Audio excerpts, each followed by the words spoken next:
Welcome to the Excellent Podcast. I'm your cinematic host, STEFON WHITAKER, the head honcho of SW Films. And this is a special moment for a couple of reasons. This is the first podcast of the year, the first podcast of season 1 of the Excellent Podcast. And I'm also interviewing a very special person here on the pod. This is one of my homies who I went to film school with, went through the trenches of Full Sail University with, and he is here on the podcast to talk about just his experience, his life, and some of the stuff that we went through in at Full Sail, and also just talk about the film industry and his specific journey through the industry and the future of what that might look like. We have my homie Trevor Palcich here sitting in Columbus, Ohio. You really put on your radio voice there. Man, Trevor, how are you doing, man? Just chilling. I'm having a good time. Chilling, having a good time, man. I'm good. I just got back from a hike with some friends out here in California, and now I just literally rushed. We didn't really rush home, but we got home. Had to set up the podcast a little bit later on so I could go ahead and do this pod. So if I could tell you if I'm tired or not, I'm something right now. My head is just spinning, but hey, we're here. But man, Trevor, thank you for showing up on the podcast. For anybody who's listening through Apple, Spotify, welcome and thank you. Make sure to be following, subscribing, all that kind of stuff. And you're watching on YouTube, make sure to subscribe to the Excellent Podcast and SW Films as well. And thanks for y'all for taking a chance to listen. Trevor, man, I want you to go ahead and introduce yourself the best way possible. Speak to your excellence, and brief summary of who you are.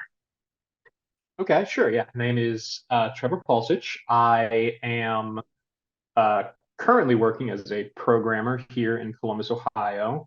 Previously, I worked as an editor at a company called Tiny Hero out in Los Angeles. And before that, I worked at an advertising agency called Ant Farm, which went under, unfortunately. Very soon after I joined, we can talk about that later. And at the moment, I am looking to potentially get back into film, as we'll also discuss later. But as of right now, programming is kind of the main thing. Film's more on the side at the moment. Oh, all right. Trevor is here. He's here to talk about his life. He's here to get vulnerable. I'm just playing. But man, thank you once again just for being here, man. We have a lot to talk about just because recently me, Trevor, and if you guys remember on the podcast, if you guys for the long time listeners, whoever that may be, Deshaun Bailey and Andrew Donville were both on the podcast. It was me, Deshaun, Trevor, and another friend of ours named Ty, who lives in Thailand. It was mainly us four, and then Andrew was kind of on the outskirts a little bit, but nowadays I think Andrew is definitely closer to all of us. But yeah, it was us in film school at Full Sail University. We were hanging around each other a lot. We were kind of just, I don't know. We just went through a lot of stuff. We teamed up to make films. We had such a weird ass group, to be honest, when I think about it, because we're very eclectic. Yeah, man, it was funny. We had Ty, who's Asian, from Thailand. We had me, a black dude from Indiana, big black dude with dreads. We had you, white dude, looking like Lil Dicky hairstyle and everything. and then we had Deshaun, who's black and Puerto Rican, really skinny, pervy, but that's Deshaun. We had an interesting group in college. But I think that we low-key had kind of the coolest because we were always talking about film. We would actually make movies a lot. A lot of the stuff that Deshaun was directing and writing at the time. We were doing a lot of stuff like that. And we were I feel like we were fairly proactive. But I think one thing that I may forget a little bit, and I think one thing that we all kind of forget of is just maybe how our group kind of diverged together or converged together necessarily. But leading up to that, I kind of just want to talk about how was your time in full film school, but specifically, I guess to start off that question is how did you even end up going to Full Sail? And you're from Ohio, what made you want to move towards that way? It's a good question. I don't like 100% fully know. I do remember originally my plan was actually to go to a visual effects school specifically. Really? Um, I want to say it was one. There was like one in Canada I was looking at, and then there was one in Los Angeles. I can't remember. I know if you look up like visual effects schools, I think it's probably the most famous one. I forget what it's called. I was Hmm. planning on going to, and then I did some research into the visual effects industry and found out it's a terrible place to work. Um, Yeah, and yeah. so that kind of crushed my dream. So I'm like, okay, well, maybe I could do something else. And that's when I kind of turned my attention more towards like general filmmaking. And I think I know Full Sail got introduced to me from the YouTube channel that I know you're aware of is Film Riot. Oh, Film Riot. Shout out to, what was Yeah, his name? Ryan. Was it not Ryan Connolly? Was that what his name is? that's Yeah, Ryan Connolly. Shout out to Ryan Connolly and Film Riot. Yeah. Ryan Connolly. Yeah, he well at the same time he semi led me astray, but it doesn't matter. We can talk about that in a second. Oh But wow. yeah, he's the one who introduced me to Full Sail, and then I think like I don't know, I just looked into it and it sounded like the place for me. You know, it's in Florida, and I was born in Florida, raised for a little bit in Florida, so like I was like, yeah, Oh sure, wait, why not? really? You were Yeah, born in let's try Florida? I that. never knew that. Yeah, I was born in Florida. What? I thought you was just a Midwest kid from the soil, from the heart. Uh, Oh wow, so you're not real Midwest. That's kind of wild. oh, I grew up on the beaches, not on the cornfields. Wow, I didn't know Well, I that. grew up in both. We moved back and forth constantly. Yeah. Um, but yeah, so that's how I found out about Full Sail, and then I remember telling my mom that I wanted to do that, and she I don't think she really liked the idea of me doing that. Um, and I can't blame her, but I don't know, somehow I guess I just ended up convincing her to let me do it. Mhm. But that's Yeah. how I got well. Interesting. Okay, that's very interesting. So it's funny that you mentioned about visual effects industry. Like that makes me think about the story. I'm sure you heard about that story maybe a year ago or something where it's like where I think it was the visual effects artists from like Marvel. You know, they were kind of, I don't know if they weren't striking, but they were just definitely like, yo, we've been working for like 30 hours straight or something crazy. And like I don't think they have like a union that like really, helps them in that process of working on these movies that need heavy visual effects. And especially like Marvel or like, I mean, a lot of those bigger kind of big, blockbuster films, they always have a lot of heavy visual effects. So that makes a lot of sense that even back then they were talking about, this is a terrible department to work in. That's funny. And it's crazy that you say that too, because when I first had an interest necessarily of wanting to maybe go into film school, I remember I watched the Transformers movie, the very first one, and I was like, man, like, at the time I was like, that movie has some amazing visual effects. And I was like, I kind of want to look into maybe going to school to figure like to do something with visual effects, animation type deal. Um, and of course, I think I didn't hear anything about, oh, this is a terrible industry to work in. I think I was just like, hey, maybe this might be a cool idea if I just, go find a school or find a something that'll help me with that.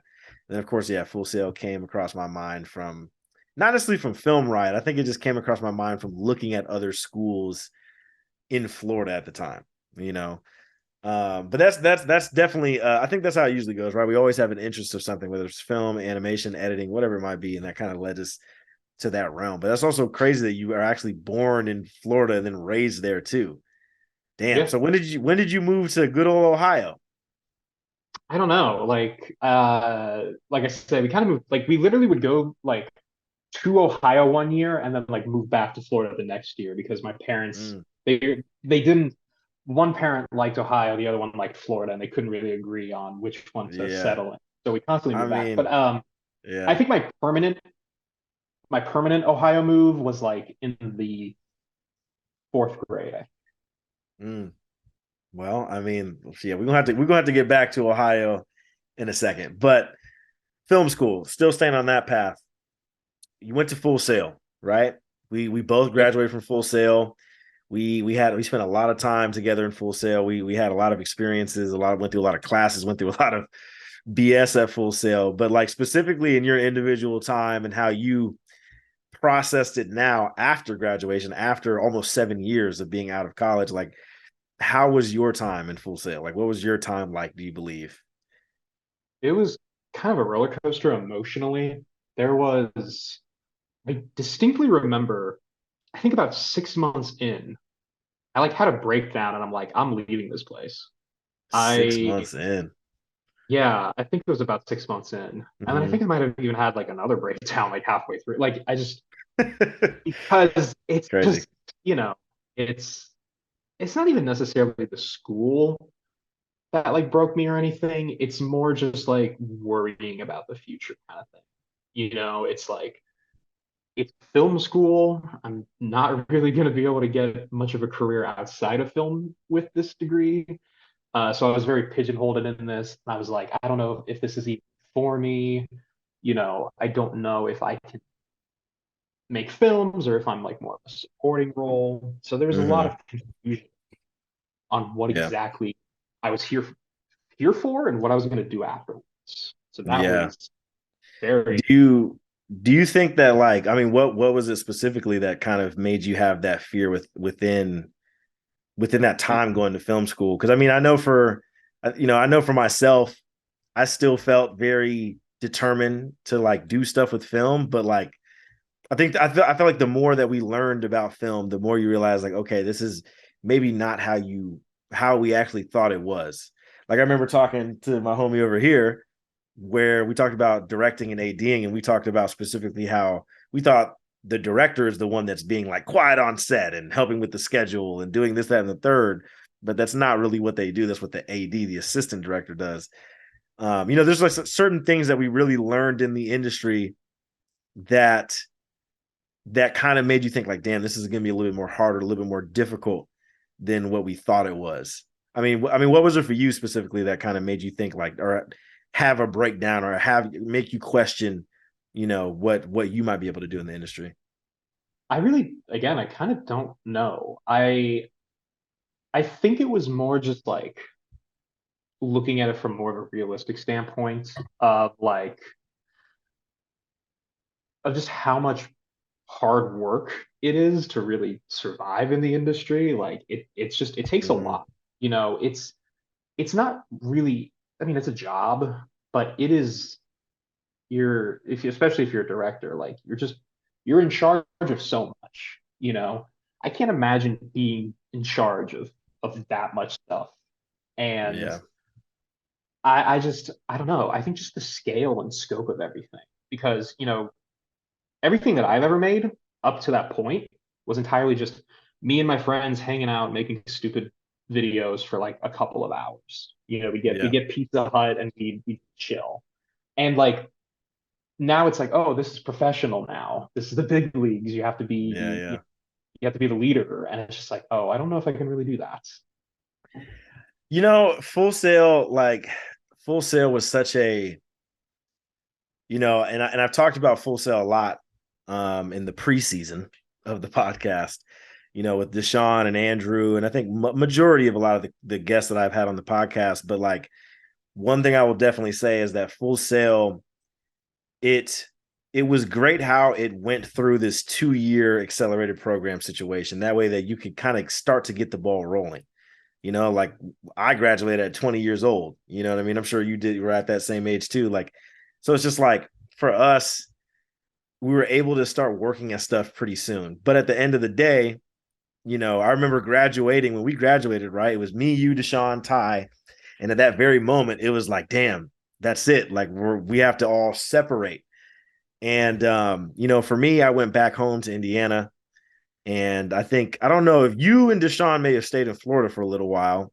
And then Ty went straight back to Thailand, and it was just like, damn, and I think Andrew stayed in Florida too for a minute. But like, we were just like having to figure out almost at that very second, like, what are we going to do? And all of us took very different paths. And I know for you, you didn't go straight to LA, but you did go to LA soon after graduating from Full Sail. But I want to talk about like when you graduated. I mean, how are you feeling at that time when you graduated through this entire 2 year long process? I mean, what was your plan at first? Like, was it initially the plan to go straight to LA, or was it to build in Florida, go back to Ohio? What was it for you? No, I pretty much went straight to LA. I think we graduated in, was it March or April of You 20 graduated like six? March 26th. I remember that So, date. geez, wow, you know the exact day. So, okay, we graduated March 26th, and I'm pretty sure I was Or driving to 25th, I think. LA. Something like that. I don't know. 25th, 26th, one of them. But yeah, I graduated that day, and I think literally within like 3 weeks, I was driving to Los Angeles Oh, you with drove my to LA. with my mom. Damn, all the way to from Florida? Yeah, it was a long drive. That sucks. It was That nice. sucks. I mean, I'm sure a lot of emotions had to be going through your head a little bit because Deshaun stayed, and I don't remember. I'd have to maybe reference Deshaun's podcast, but like he stayed in Florida, I think, for a little while, and then eventually probably made that same move along with you close to the time that you were went down to LA. I think I was I mean, 21. yeah, something like that, something like that. But I mean, was it a lot of emotion probably going through your head? Like, damn, okay, now that we're out of college, we're out of film school, like you said, we're in the big leagues now. It's time to finally get a job in this clusterfuck of an industry. Like, what was going through your head at that time? Yeah, I mean, I knew that I wanted to get there as soon as possible. And and we didn't really have a plan. Like I didn't know what we were gonna do. Um, I mean, like I remember getting there the first day and just like immediately going on Craigslist, like we got to find an apartment. Yeah, And yeah, so that was and just like and it was, I mean, it was the first time I'd ever been in like a city before. Like I lived in the suburbs of Columbus, so like I never really like lived in a place like Shout Los out Angeles, Dublin. Dublin, Ohio. Uh, yeah, and so like it was like you had to grow up immediately, because it's like I'm here by myself. I don't really know anyone here. My mom is now going to be like 3,000 miles to the right of me. Like I have to do everything on my own. Mhm. Um, and so it was very scary, but I kind of used that scaredness to like really motivate me. So Yeah, it was weirdly like it was really energizing. Like I knew I had to do something. yeah. So it was a mixture of like fear and like determination. I think that's like all of us, right? Like I mean I kind of felt the same way. Like I remember the one time we were at either Ty's or Deshaun's play. No, it was either Ty or Andrew's place, one of them. But I remember it was our group. It was me, you, Deshaun, Ty, and Andrew. And I remember I was up in there ranting about me having to go back home to like work in my career. And I just remember saying, like, this is gonna be difficult because I'm back in my comfort zone. And it's just like it was a lot, right? So I think all of us had a bunch of fear to go to it. Now, for me personally, I almost couldn't imagine me going straight to LA right after college. Um, just because I wasn't ready financially to to go to LA, but also I think that would have increased my fear a lot, which is crazy that you and Deshaun both said, fuck it, we're gonna go straight to LA, and start work. And now that I've worked in LA, twice, like it's a very different kind of world, but before I kind of delve into your time after LA or into LA, like with Full Sail, I mean, do you think that like going through film school and then going to Full Sail specifically, like, do you think that did you feel like you got enough from that experience in terms of just learning about the industry and learning how to start in the industry and just knowing the ins and outs, but also knowing what you specifically wanted to do, which was, be an editor at the time and also direct and stuff. But like, do you think that film school like help you gain that knowledge? Um, Not really. Um, Damn. not I not knew to you the were gonna say extent that. not to the extent that I think it was worth it. No, I honestly don't believe Mm. so. And it's funny because again, talking a little bit about film riots. One of the things that I kind of wish you said is that, hey, I'm giving you 75% of the curriculum for free. Because Mm. I learned I remember sitting there in class and being like, God damn it, I already know all of this stuff. Not like all of it, but like I know most of this stuff. And it Yeah. kind of made me mad because I'm like, why am I paying money to learn stuff I already kind of know? Because this guy put it on YouTube and made his whole Yeah. career out of giving this information away for free. And it's just Mm. like the only thing really that it was useful for was the more practical stuff, like the whole lighting class and everything. Like, hey, here's a grip, or here's like a I don't even C-stand remember the and all terms that. anymore. Yes, the C stand. Here's your C stand. God, it's been so long since it's been on a set. Um, here's all See, the lights. you need to Here's go the back to Full 5Ks. Sail. I need to go back to full study. I need to re-enroll. Sign them up. Um, but no, yeah, like outside of a couple of them, but I wanted to be an editor, so I don't need to know how to rig up a C stand. I'm a freaking editor. I mean, sure, it's useful to know, but like, I don't need to pay money to learn this. So I think I was more than capable of just learning it on my own without needing to go to school. Of course, I can say that in retrospect because I did go to school. I don't know what my career would have been like if I never went to school. So I don't know. Yeah, it's interesting because like, I look at my time when I went to Full Sail and like I'm thankful for it, right? I'm thankful because honestly, if it wasn't for me going to school and kind of just like, yes, you can learn all that stuff on YouTube, right? YouTube University, that whole thing.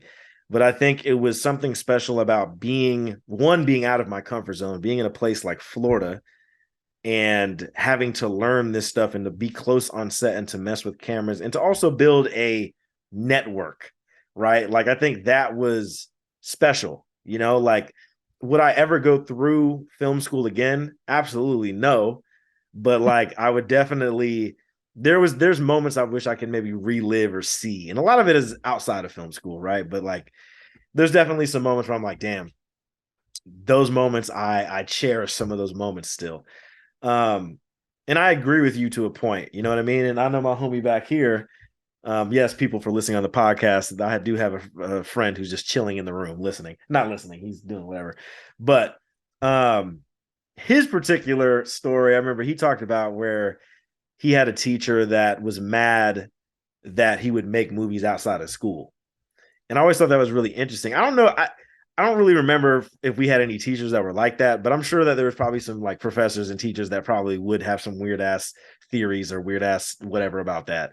Because what I have said on the podcast before is that and I've said this to so since I had worked on like Shang-Chi and all these other different things, there's been people that have reached out to me who are currently enrolled and oh, what the hell? Free meeting.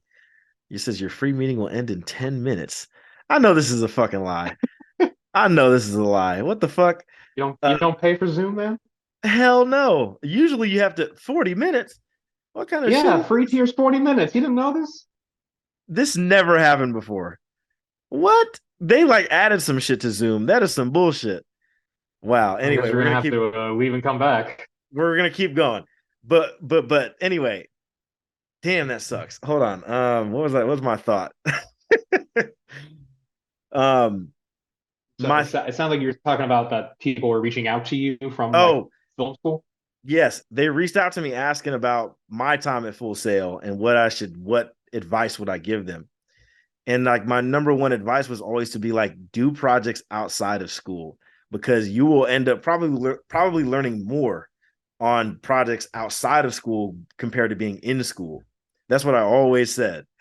And every time, I would just tell them like, don't get so caught up in like an ego too. We know many people from our class who had ego because they quote unquote knew some things from like YouTube University or whatever it may have been, or maybe they would have had somebody that was already in the industry and had learned from them or whatever it might be. There's always that ego built up. So I think sometimes when you come in there to those areas like that, or you come in there being like lazy or whatever, sometimes that can like spoil the fun. But I definitely agree, or not the fun, but more of the spoil the experience of just being in film school in general. But like for me in particular, I felt like one thing that sucked about Full Sail is that the networking aspect of it to me, that was the biggest letdown about Full Sail for me specifically.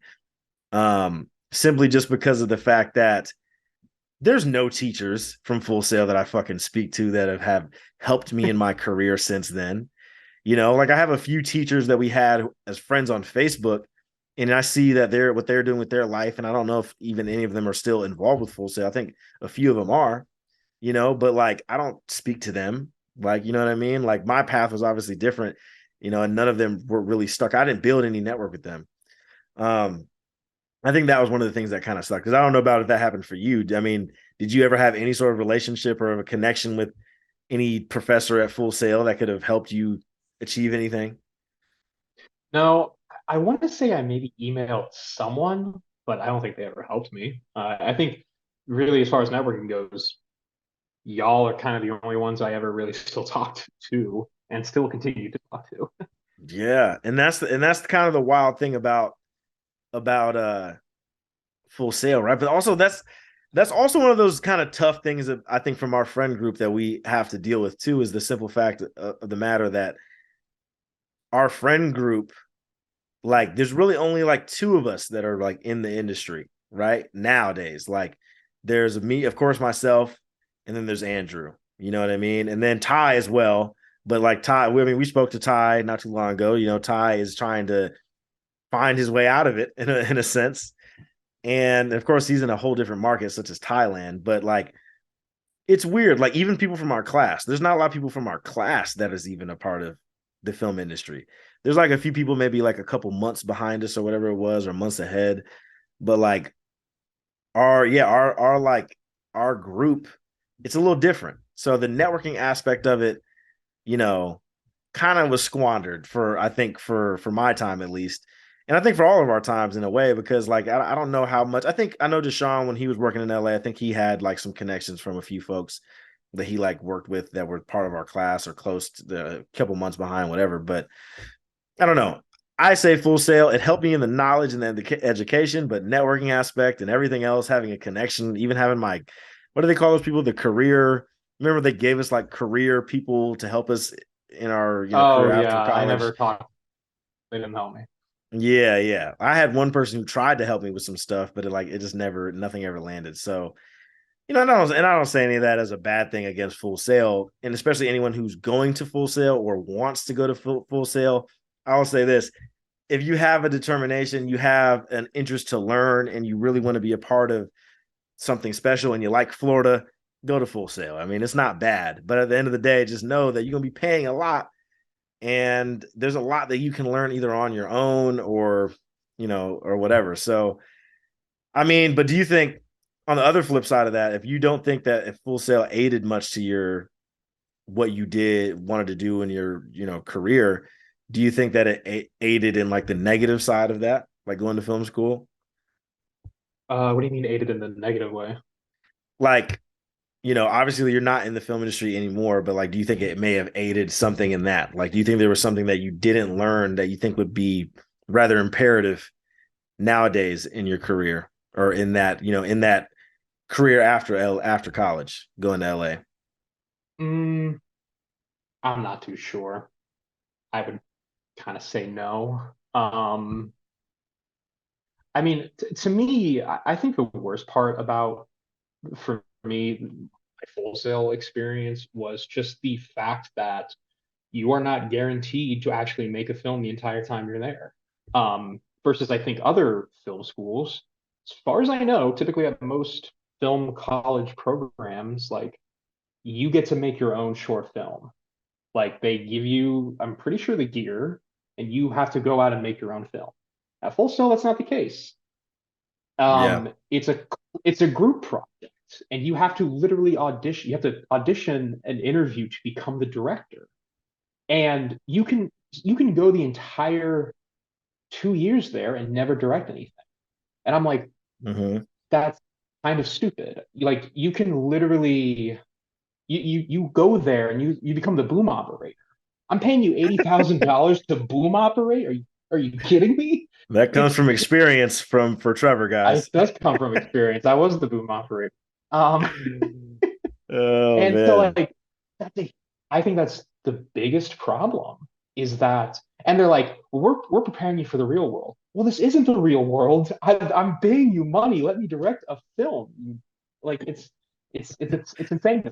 Yeah, I mean, I agree with that point, but also I think maybe just the way that the classes and the way that the whole program was structured, I feel like that would be tough for all those kids in a class to just be able to direct something. And I think that's where the importance of working outside of film school is very important. Um, like I had the opportunity to direct, How the Hurt Caught the Dove, which we're going to talk about that eventually on this. But like, and Deshaun had directed a whole bunch of a whole bunch of movies too, and a couple other people had some different opportunities. It's just that that's that extra part, and I don't really know if a teacher or a professor or whatever was preaching that oh, you should make sure to work outside of school. I don't think there was a teacher that was really preaching it as much. But I mean, I understand that. I think I asked that question just because what you said about Film Riot. You said it would have been cool if they would have said, "Hey, 75% of what I'm teaching you is what you're gonna, be presented at Full Sail." And I think Ryan Connolly too is such a big name, and Film Riot such a big name that if he would have maybe spoken on like I want to say a negative side of Full Sail, that probably maybe would have looked bad on him, possibly, maybe, a man would look bad on Full Sail. Who knows? But I think it wasn't a bad experience, but I would not go through it again. And there's definitely the teachers and some of the program play favorites to a lot of folks. I believe they play favorites to a lot of people, and you don't really. There's a lot of people who are working in the industry who don't get a lot of press or get any sort of notice from Full Sail. And I think that is, fairly interesting. But also maybe that just goes to me, I just seen a post the other day where somebody was talked about Full Sail and how they worked up on a lot of projects, and then they became a second AC, or they worked in the camera utility for what movie was it? It was some movie or some show that they worked on. And I'm like, oh, that's cool. And then I think back to all the shit that I've done. I'm like, how come I haven't had a damn? So maybe that's just mine. Maybe that's just my ego and entitlement, trying to say that there's an issue when there might actually not be. Sorry for a weird cut, anybody who may have just seen or heard a cut. Anyway, let's move on from the question. But after Full Sail, you went straight to LA. All right, let's talk about it. First off, why did you go to LA? What was it? I mean, this is going to probably sound like a dumb question, but like, what was the interest in going to LA, especially when Full Sail used to preach Atlanta to us like all the time? What was the interest in going to LA for you? Because LA is where the movies are made, baby. Like, I mean, come on, it's LA. Like, it's a lot cooler of a city than Atlanta. Well, not that I've ever been to Atlanta, so I guess I can't really comment on that. But I don't want to go to Atlanta, man. I want to go to Los Angeles. It's like Yeah, it's a cool place. So that yeah, was the main. But also, Atlanta sounded like it was more for productions, like on set stuff, whereas I think LA had a bit more post production, which is what I mm. was planning on. That's true. That's true. I can understand that. Yeah. I don't really know too much about Atlanta's film industry or film scene. I'm trying to learn more about it. Because I mean, honestly, I've recently kind of been thinking to myself that Atlanta probably wouldn't be a bad place to go to. But yeah, I can understand that with LA probably has a lot more post production houses for a lot of those projects that would happen in Atlanta or anywhere really around the world almost. So I can understand that. Um, then with LA, I mean, when you first got there, I mean, obviously you're still trying to figure out where to live and just making sure that like you're living in the best place. I think you guys lived in, was it Koreatown? Or no, that was Deshaun, but where did you specifically stay at in LA? I lived in Hollywood, man. That's where I wanted to live. Oh wow, you stayed in Hollywood? Yeah. Oh man, Hollywood Well, I mean, sucks. kind of. I mean, like, no, it was Hollywood. Like, that was definitely where. But it was in a little bit of the outskirts of Hollywood. But yeah, it sucks. Yeah, man, Hollywood. Because like, I mean, I had to on the movie I worked on with Al Pacino. There was one day where we were shooting on like like near Sunset. I think is what they call it in Hollywood, right? Is that one of the streets there? Or am I thinking of something else? Yeah. Yeah, like we were shooting over there, and oh my God, man, it was so busy and just like it was terrible to shoot at. But Yeah. also, I've been there a lot, just like walking around downtown at night, and there's always just something going on. I mean, I don't know, Hollywood. I'm surprised that you live down there because I feel like that at the time that was before COVID, so that shit was probably always ridiculous. Yeah, and I mean, truthfully, it wasn't really much of a choice. I had to find a place, and it was the only Mm, place I could find. So, and wow. I got comfortable there, and I didn't want to go anywhere else. Yeah, yeah. I mean, when you first got in there, I mean, like, was it just you? I mean, if you can remember when you first just sat like found comfort in LA in your apartment and all that kind of stuff, was it just you or like was Deshaun had already been there, was moving down there? Like what was that kind of space like? Or were you just like by yourself the whole I time? was don't remember when Deshaun moved down. I want to say it was like 2 or 3 months after me. I want to say he came in like June or July. But I really don't know. But I definitely was alone there, completely alone for like at least a few months. And even when Deshaun came down there, we hung out as much as I think.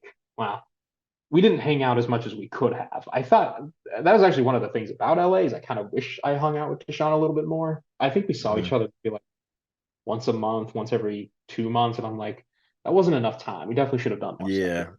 You get But busy a lot out there working. I mean, when you work in the industry consistently, like a lot of my friends who I have out here who work in the industry, I barely see any of them. I mean, this fool over here lives in LA, and then a few of my other like friends here in the Bay, we're all so busy all the time. So most of the time I'm like by myself, really, usually. So I can understand that to a point, you know. I mean, I would say though, for LA, when you finally got accompanied out there, and like when it was time for you to like start working and stuff, like you mentioned two different places that you worked at. Tiny was it Tiny House, and you said Ant Farm. Did you start working on those like or did you get hired to was it Tiny House first? so first off, Tiny Hero. Tiny Hero. Fuck, my bad. But Tiny no, House. the Tiny House. Um, the first place I worked at was a place called Farm. Mhm. It was a pretty big like advertising agency. I got that job like 2 months after moving in to LA, and I basically just like applied to as many places as I could, and then I got the interview, and I don't. The person interviewing me said something like, I think they actually like mentioned Full Sail, so I don't know. Maybe that could have Oh wow. actually helped. But either way, Yeah. yeah, I got the Yeah. job there. I was just a post-production assistant, um, where I just got people's lunches and gave people their footage. And then I got slowly over a couple of years, I like moved my way up, and then we got news that the company was shutting down, and I was like, Mm. oh shit!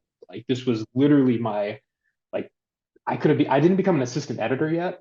I kind of got screwed over actually a little bit. I wanted to be an assistant editor, but instead of Yeah. training me, they hired someone else.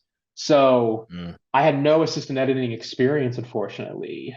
And when I lost that job, I uh, I had a very I didn't know what to do really. Mhm.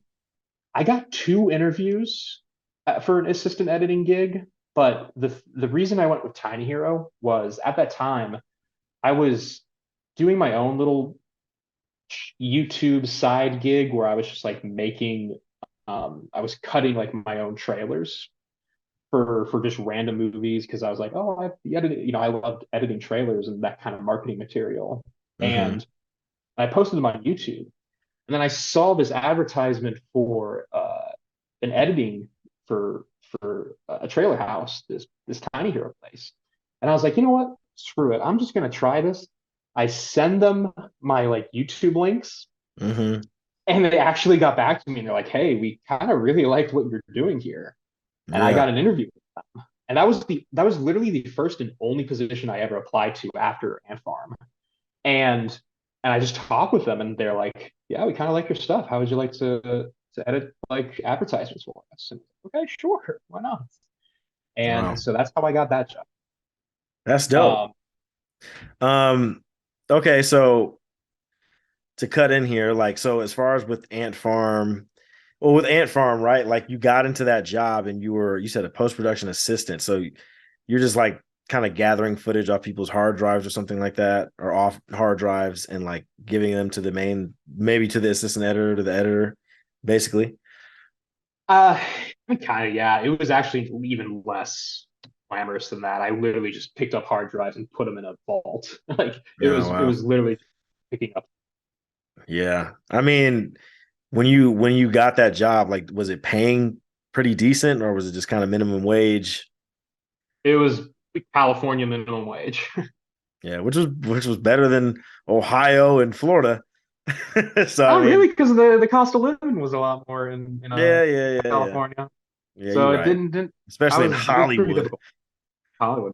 Yeah. So okay, then Tiny Hero, that's really cool, first and foremost, just that people noticed your work and was like, yo, let's hire this kid. Like, he got some good work, and he's a tiny hero.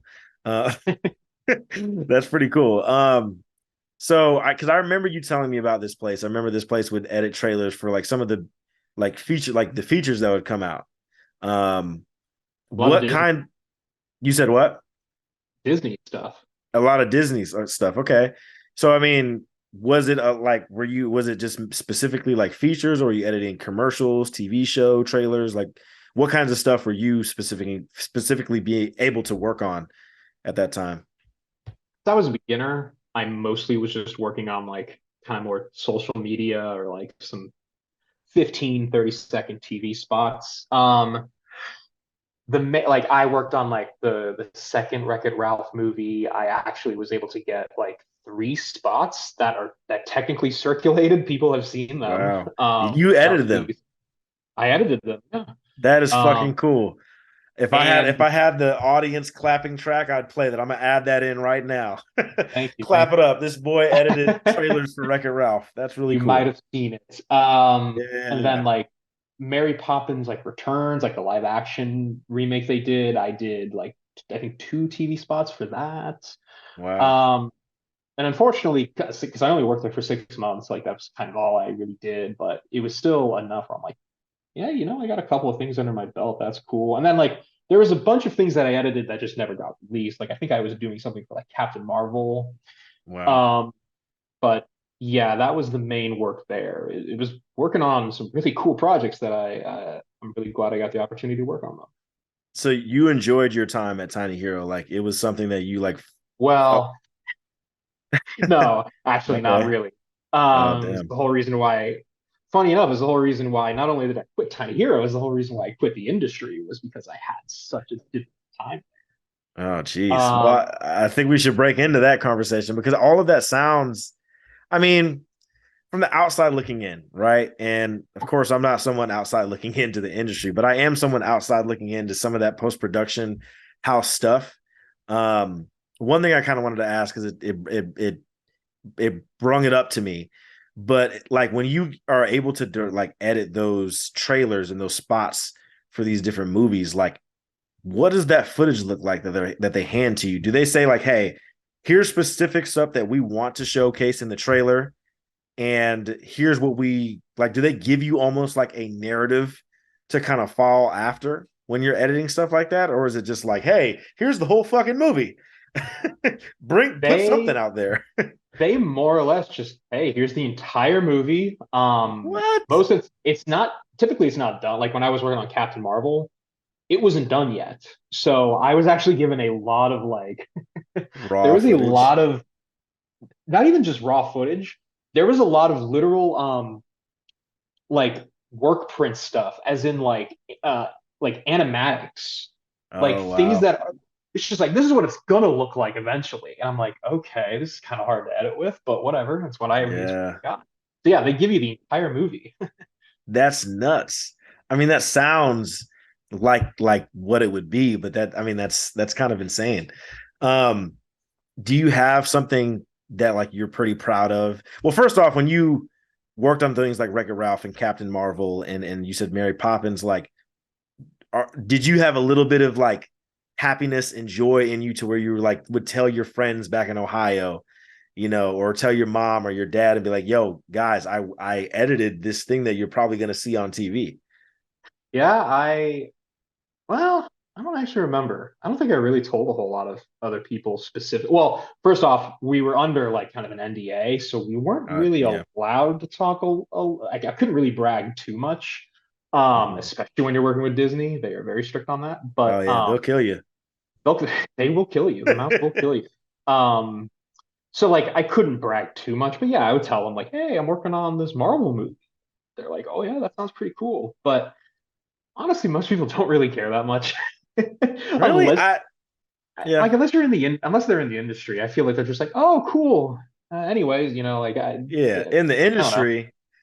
industry, sure, but I mean, I don't know. It's different. It's different for me. Like, I know this fool once again over here, who's off camera, but like I remember he said that he worked with somebody who's going to be working on the next Daredevil thing, and for like 10 months, and I know he was super excited. Like, there's some people that get excited, but I understand your point in terms of like sometimes friends or like people on the outside, like sometimes they just don't know, but sometimes Yeah. if they're big fans of it, they'll be like, oh my god, that's nuts. Like, I remember telling people when I got a chance to work on Matrix and Shang-Chi, and people were just like, oh my goodness, or work with Kendrick or Nike. Like, there's just certain things that'll excite people. But I understand that.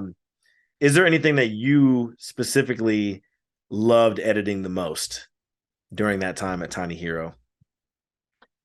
The one thing that I will positively say about the company was they really kind of said do whatever you want, and that was really cool. There was this one spot I was cutting for Captain Marvel where it was literally just like focused on there's a cat in that movie, and I was Mm-hmm. like, I like cats. I want to make a spot about a cat. So I literally cut like this, like just kind of focused on the cat, and like it actually kind of got a couple rounds until the slogan I used was a little too close to OJ Simpson, so I couldn't. What? That's thought got axed. Um, um, Wow, so yeah, like that's funny.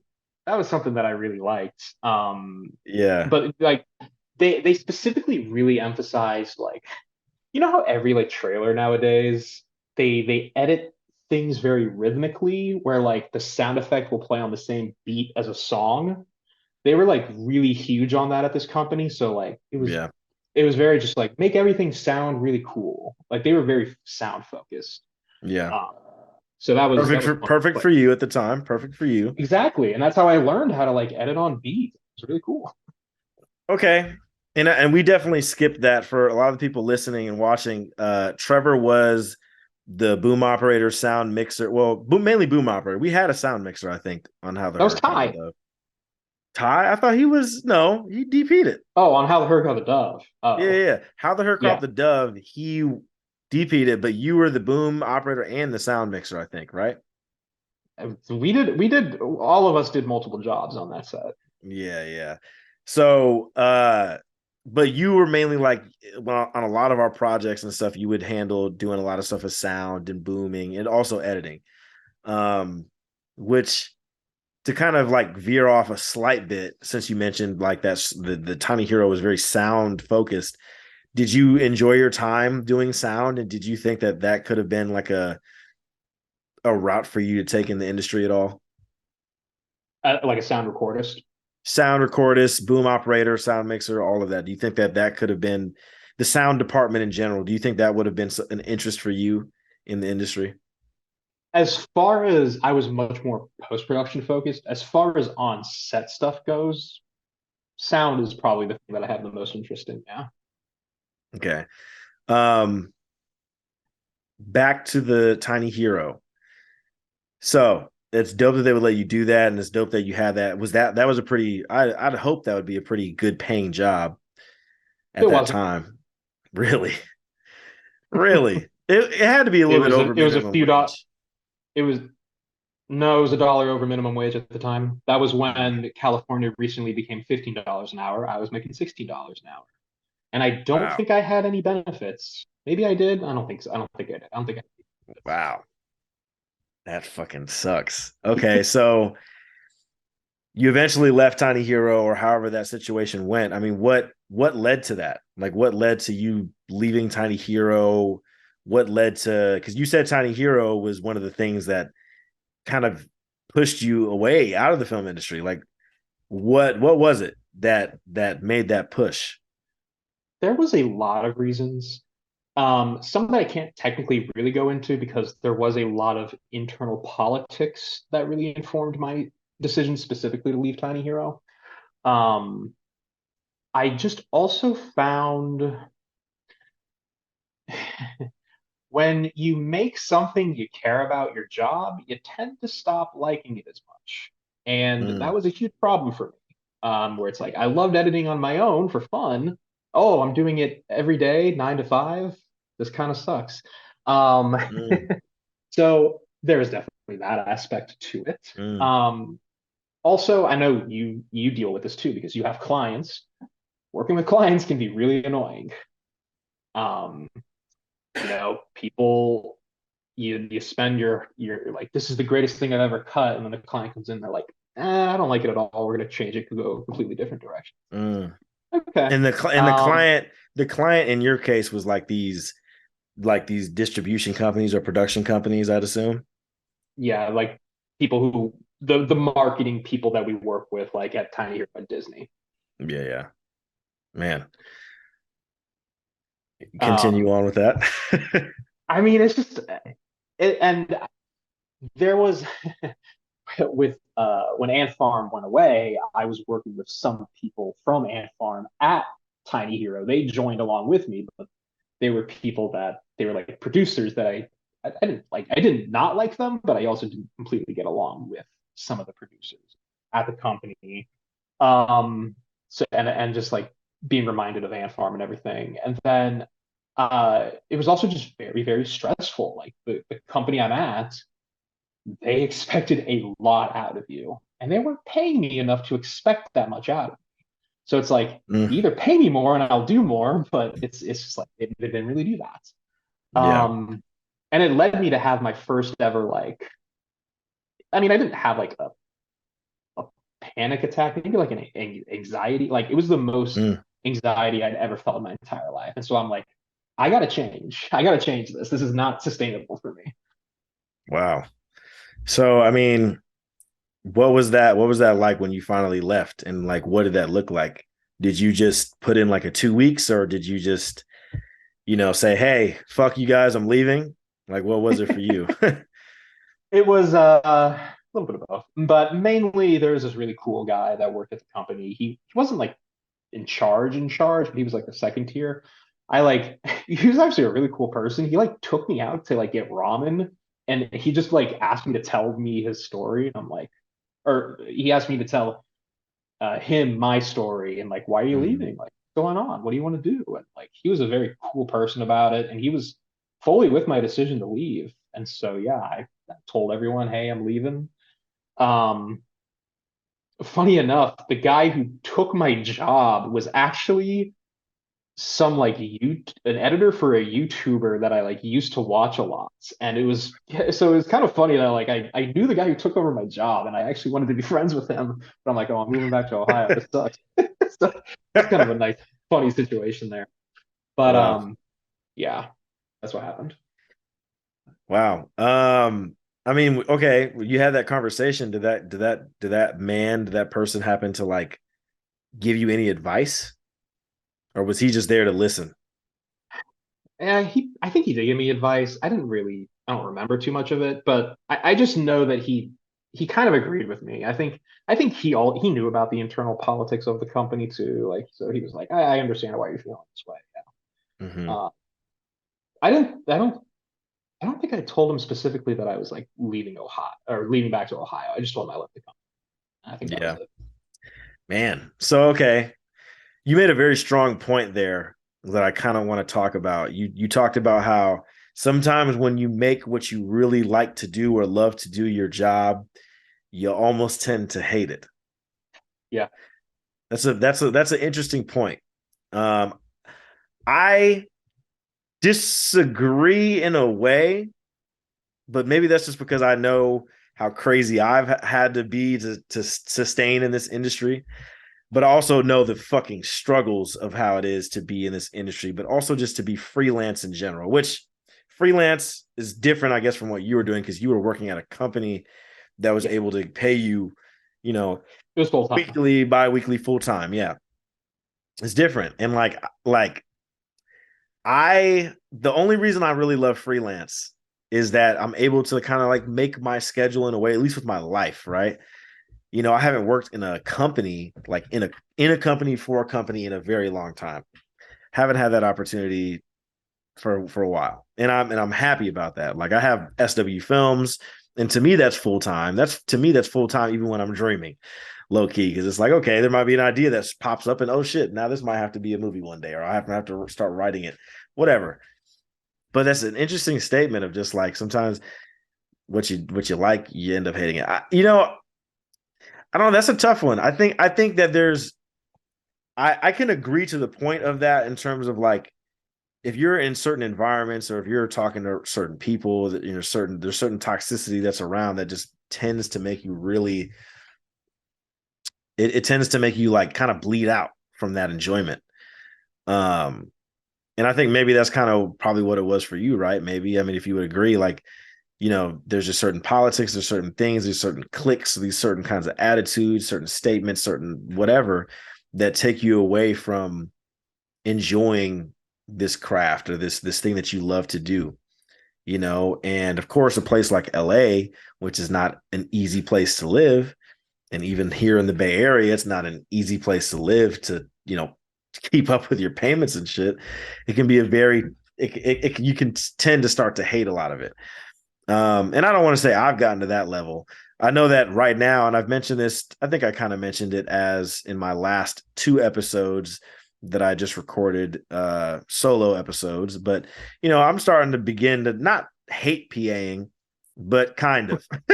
I'm starting to get tired. I'm starting to get tired of just some of the monotony, if that's a word, that comes with being a PA sometimes. But at the end of the day, I also know that when I'm a PA, I can find inspiration because there's usually something that happens that is a little bit of an inspiration for me, or I'm learning from whoever it might be, whoever's the person who I'm looking at to want to be a director, like, or, their position, or as an AD, like there's people I'm learning from, or as my fellow PAs, whatever. There's something that I'm taking from that. And I also realize that at the end of the day, when I'm PAing for a week long and I'm making, this money at the end of the day, I realize that some of that money is going to have to come back, obviously going to come back into SW Films, which is the main passion for me, the main priority. So, I look at it as, I almost look at it as like steps in a video game. Like it's all like I'm trying to beat this mission so I can move on to not to the end of the game, but to just the next chapter. This is the longest. Life is not a game. But when it comes to my career path and how it is, I look at it in terms of video game missions sometimes, or like sports, seasons. I look at it like, yo, I'm just trying to keep moving up into the next level. But I mean, I can understand where you come from in terms of that, because there's definitely been situations where I'm like, man, some like back in the day when I first started out after college, I'm like, do I really love this shit or not? Especially when things aren't going the way that you want them to go. Um, but you left the film industry. I think the importance of that is like what I mean, was it specifically the internal politics of that company that made you want to leave the industry or just leave the job? Because what kind of made you want to leave the industry like in totality? Um, Leaving the industry was mostly a change in philosophy and where I wanted to take my life. There was it's it's kind of difficult to explain that philosophy, but I I was a lot less I cared less about ambition and cared more about like I wanted to at that point at time in my life, I wanted to live a simpler life. Um, I kind of missed just like kind of being just a nobody from Ohio. I kind of missed like just having a simpler and easier life back there, honestly. Mm. And doing all this stuff in LA and just, trying to succeed, whatever that even means, like it just wasn't the path that interested me anymore.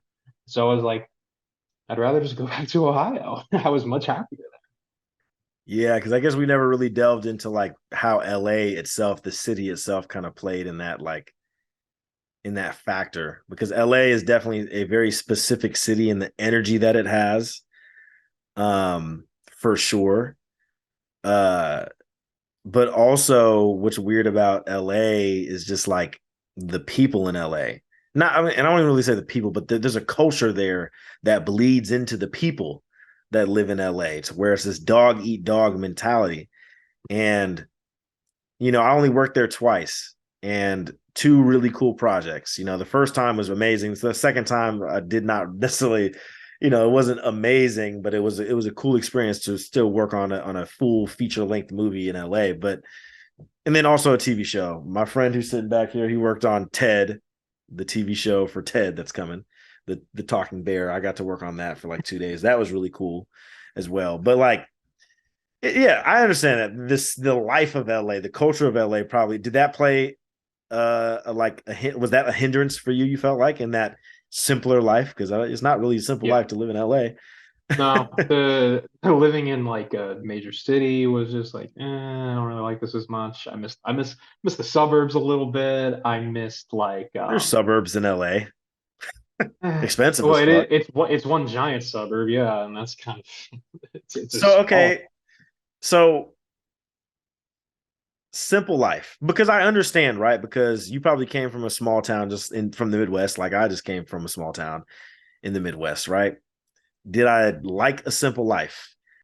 I understand sometimes, because there's been times when things get a little difficult just in life or in the career. Sometimes I think to myself, like, what would it like? Would life be easier if I just fuck around and had kids and just, worked a regular job, and just made, continuous living paycheck to paycheck. But shit, I'm still doing that. We still do that in the industry too, until I can hit a union, or until I just get this shit really popping. But yeah, like I understand that, because sometimes that want for a simpler life, it happens. But like what was difficult about living in LA for you? I mean, like monetarily, it was very difficult to sustainably live there. Yeah. Um, and and By it's yourself. Yeah. well, I had a roommate, but like still, Mm. it was still, even with a roommate, still too expensive. But also because I only have a degree in film, I'm only qualified to do film related stuff. Well, I don't want to work in film, so I kind of didn't have any other job or career prospects outside of that. So I knew, like one of the things I knew was like I'm going back home specifically to like find a different career, and I just don't think I could really do that in LA, especially because I'd be able to go back and live with my mom, and she can I can at least get a free place to live for a little bit, and Free figure out meals. what to do. Free meals, exactly. So like Yeah, yeah. financially, I was like I couldn't really stay in LA anymore, so I kind of had to go somewhere else. Mm. Do you think that also the fact that, like, I mean, of course you had a roommate, and Deshaun and Andrew came out there every now and again. Like, do you think that, like, maybe, I mean, do you think that spending a lot of your time alone probably aided in that too as well a little bit? Or did you build up having some friends or having a major interaction in LA? I, yeah, when I was at Ant Farm, I actually became like really good friends with like a few people. I still talk to one of them today. Like we're still really good friends, and we hang out a lot. Um, Hang so out how? Does he live in Ohio? no, yeah, let's talk over it. Um, um, but no, because I was also talking to Deshaun at the time, and Deshaun also felt very similar. Obviously, we both kind of Mhm. felt like this town is not treating us well enough. And so like it was a bit of a joint decision between me and Deshaun. Like I'm gonna leave. I feel like you should leave too, because the way things Mm. are going, you're not gonna I don't know how much longer you can survive out here, man. So I kind of Yeah. I kind of told him to also get out of town. So, Yeah. That's wild. I mean, and for myself in my career, and I hide it too publicly. And maybe I have said it publicly. I'm not really sure, but I don't have an interest in moving to LA, but I am in a relationship with someone who lives in LA. And if that keeps going the way that it is, if it keeps, positive, then I think most likely I'd probably have to move out that way, but I don't want to. And my friend lives in LA now, and he was here in the Bay and then made his move, and I think he's enjoyed it. And like I said, even when I worked out there, you see a difference because like the entire city, the entire LA County feels like this hub of like where film is so present, where filmmaking is so present. And growing up in a place where that wasn't so present, to where I had to just make it present as much as possible through my passion and through my words and all and my vitality, whatever. I think you see a difference and you get inspired by that. Like the city of LA, when I was there, I definitely got inspired by like, oh, this is really LA. You know what I mean? And not just through the film culture, but even through music. Rest in peace to Nipsey Hussle. I remember driving through LA and being like, damn, there's Crenshaw. Or, there's Hoover, that's what Schoolboy Q talked about, whatever. Like there's certain things I'm like, damn, this is LA. But at the end of the day, the culture and just how how I don't even know how to give it the right word, but just how powerful LA is in terms of like just the difficulty and the obstacles that throws to you through, financial things and through the fact that every single person wants to do what you're doing. They want to be an editor, they want to be a director, they want to be a rapper, singer, whatever. Everybody's all fighting for a top spot on this fucking hill, king of the hill situation. It can be very difficult. My cousin always told me, before I was making the decision to even come out to California, is he would tell me that if you go to LA, you're going to have more jobs but more competition.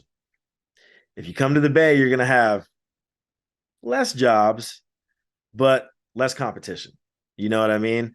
And you have to kind of pick and choose what is where you want to go. But to move things along, with that, your decision to move out of LA, you went straight back to Ohio. I mean, I'm sure that was just obviously an emotional time. Even if you consciously made that decision to say, "Hey, I'm going to move out of LA and also switch industries," and just, I mean, do you think there was did you go through some sort of like, I guess, like stress and depression during that moment? Because I mean, of course, as somebody who grew up, making movies with your friends and like looking at all these movies that you really loved. I mean, I know that had to be kind of tough to like when you found yourself in there working in the industry, editing trailers for these big movies and stuff like that. Did that kind of tear you apart just a slight bit? The fact of, wow, I'm finding myself leaving the industry. Because for me, knowing how intense I am and how much I love this shit, I could never find myself leaving this industry uh with like calmly, we'll say. You know what I mean? I couldn't imagine it. I couldn't imagine leaving this industry and leaving SW Films and saying, ah, fuck all that shit, into just, and just being fine with it. Like, how was that for you? Yeah, it was the single most difficult decision of my life to kind of come to that point where I'm like, nope, this is it. I gotta move back. Um, but I'll tell you, I still remember the feeling actually when I made the final decision to go back. Mm-hmm. And it was the single most like freeing feeling I've ever had in my life. Just like just I don't know, just being able to let go of all of this. Like I felt completely free. And Mm. it was a major release for me emotionally. Um, and it made me realize kind of how a little too obsessed I was over this. Yeah, I remember Um, we spoke about that in our the group meeting that we yeah. had with, all of us. Yeah. So it's like, yeah, it was the most difficult thing, but when I finally did it, like it was an incredible feeling. And when I felt that, I kind of knew I was making the right choice at the time because otherwise, like, So yeah, it was a weird mixture of like of an intense like kind of sadness, but also just like this is the best decision I've ever made. So it was a Yeah, weird dichotomy. man, that's definitely that's interesting, man. And I think there's a lot of power in that what you said and just how it was freeing. And I think maybe that comes from like a personal life standpoint, and I definitely understand that because that's just one of those things where it's like shit, man. Like I have this obsession with film, and I have this thing that I just that has almost taken over my life, and it's maybe clouded some of my judgment or clouded some of my the things that I want to do in my personal life, which we spoke about, in our group meeting with all the guys. Okay, so Ohio, right? Like, was that obviously your first choice? Was that was that your first choice? Like coming back home? I mean, obviously that's probably the more safe option. That's probably the most obvious option is to go back home where you have some support. Um, to go Ohio. Was that like obviously? I mean, I'm sure that was your option, right? Or your thought Just the process, only right? Is option. like, yeah. But for you then, like getting out of the industry and having those thoughts and everything like that, like, I mean, you said now that you're a programmer, right? And I know there's a lot that led up to that, but like, did you know, like, did you know what industry that you even wanted to break into? Um, no, not really. Uh, so when I first moved back to Ohio, technically I actually wasn't completely getting away from the industry because I did attempt to become an editor here in Columbus. Mm, I tried, like the thing is, it's Columbus. There's not too many editing jobs. And yeah, if there are the jobs, it's filled with like old people who've been doing it for 30 years. Like yeah, every editor at a news station is like 60 years old because they've been doing it for such a long time. So it's like these people aren't leaving. So there's no real any openings. So I tried to become an editor here, but it wasn't happening. yeah. Um, so I had to make the decision to do something else. My brother is a programmer who he also kind of has his own little like first he wanted to do medical, then he first he did engineering, then he became medical, and then he finally landed on programming. So he also kind of went through some job hopping stuff like I did. Um, and so he's the one who kind of pushed me to become a programmer. And at first I was hesitant because I didn't really want to do that. It just didn't really sound very fun to me. So I try to just get a job doing something, anything, and I just couldn't really find anything. Like like literally just being not at a call center, but just like being the front desk at some random company, like just literally any job. Um, but I knew that that wasn't going to work out. I needed to do something that I could specialize in. Mm-hmm. And so, yeah, talking with my brother, he's the one who convinced me to try out programming. So I kind of learned a little bit. Um, and then I signed up with Columbus State Community College. They had a software development 2-year associate degree program for 10,000 bucks. And I'm like, you know what? Sure, why not? Doesn't sound like such a bad idea to me. Mm-hmm. And so that's what I did. Um, yeah. So okay, I want to go back to how you talked about you because I that was a thought in my head that came to me when you talked about possibly trying to find like an editing job in Columbus. No, I've never been to Columbus. I just know that the worst college football team of all time stays in Columbus. So I don't really care too much about Back Columbus with this either. bullshit again. But uh I know that the Midwest in general is not they do not have a lot of there's not a lot of productions usually happening. If there is, it's very kept low under the brow. And there's like maybe a couple production companies in different places. Chicago is probably the biggest example of productions happening in the Midwest. Just because Chicago is huge economy there, huge city, whatever. But I'm surprised Columbus hasn't had more of that simply just because Columbus, I know, is becoming bigger in like the tech space, from what I've heard out there. And I know that obviously you have, the shittiest college of all time there at Columbus, and there's a lot of media stuff thrown over there. So I'm surprised that there wasn't anything Well, opportunity wise. there there's probably a lot of freelance work, but I didn't want to go freelance. I specifically wanted like I wanted to be an editor somewhere, like at a just a regular 9 to 5 as an editor again, because Yeah, that's what I really liked about being in LA was I didn't have to freelance. And so I could have freelanced probably, but I didn't really want to do that. it would have been tough, it would have been tough. But okay, so you got into programming. Well, first off, I mean, just the fact that there wasn't those opportunities involved in Columbus, that was kind of like that final nail in the coffin in terms of that at that timeline for how you felt about the industry and just like trying to look for any kind of work in the industry. Yeah, pretty much. Yeah. So then with your decision to go back to school, because I remember we had a conversation one time, like, and you told me about this. We had FaceTimed or whatever, and you had told me that back in school. And it was for 2 years, just like how Full Sail was for 2 years.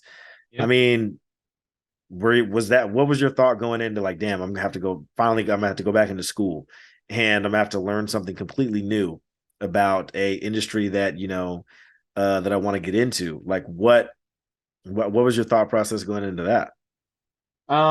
It was basically a choice between either doing that or like doing a boot camp. And I decided against a boot camp because I just wanted something more official. These boot camps just take people in and spit them out, and I don't think they're really all that. You know, I don't think they're really the best option for everyone. Mm-hmm. They're also more expensive.